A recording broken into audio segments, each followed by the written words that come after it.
الشمع الكفون يوجا درجرت بغجرارة بغجمدن بغجمن مقاور ماتي وتمي غنورا اجساني كورسون نولي يوم يكوني دادا تسينان مغن هوي يا دمت كينيا كجرو ديرا كان توري والدان توما والغرغر تغوت تلين توديغا يرو غبابا كيتت هنداي هوجيت سينو قوقر رجرا وقصوان رانجي مغن وقصوان رانجي والدان توما والغرغر تغوت تلين توديغا كون لبت لفافا الو تقوبي هيوتا بكيسا في بي علاتين akkasumas gootota Oromoo hambaa goototaa ta'anii kan bu'uureeffamaa jirudha.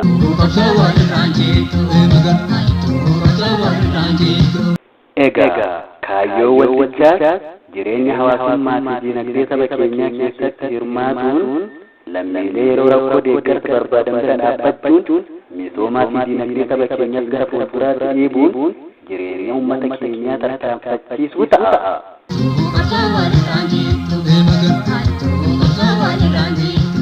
Kunis da'oo qeeleenjitoo diigaa sakattuu irraa jalqabee hanga sadarkaa Oromiyaatti guutuu biyyaatti kan adeemudha.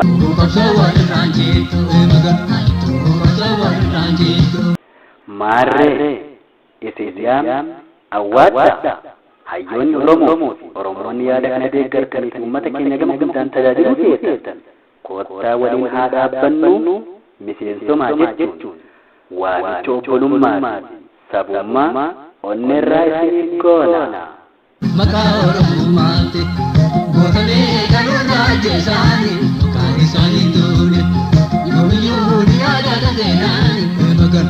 Yeroo ammaa kana waldaan maqaa gootichaan hundaa'aa jiru kun miidiyaa hawaasaa kanneen akka feesbuukaa fi teelegiraamaa irratti miseensota hedduu kan furataa jiru yommuu ta'u waldichaaf hooggantoota ol'aanoo boordii ittiin bulmaataati akkasumas bakka buutota kutaa biyyaa garaagaraas filatuu barbaada.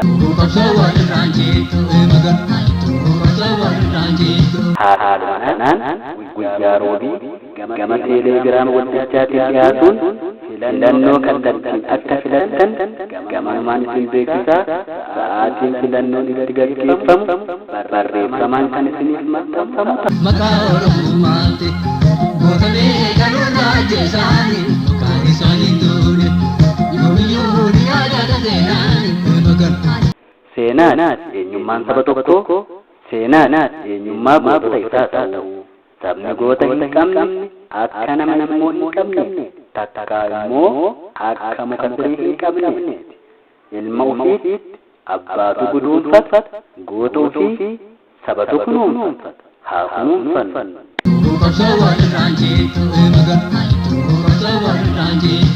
Seenaa haa qorannu seenaa irratti haa hojjennu dhaloota dhufuufis seenaa haa ol kennu.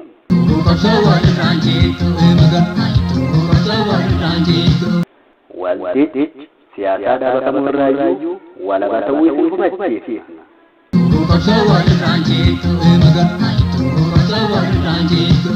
Miseensa waldaa misoomaa fi walgargaarsa gooticha leenjisoo diigaa ta'uun carroomuudha.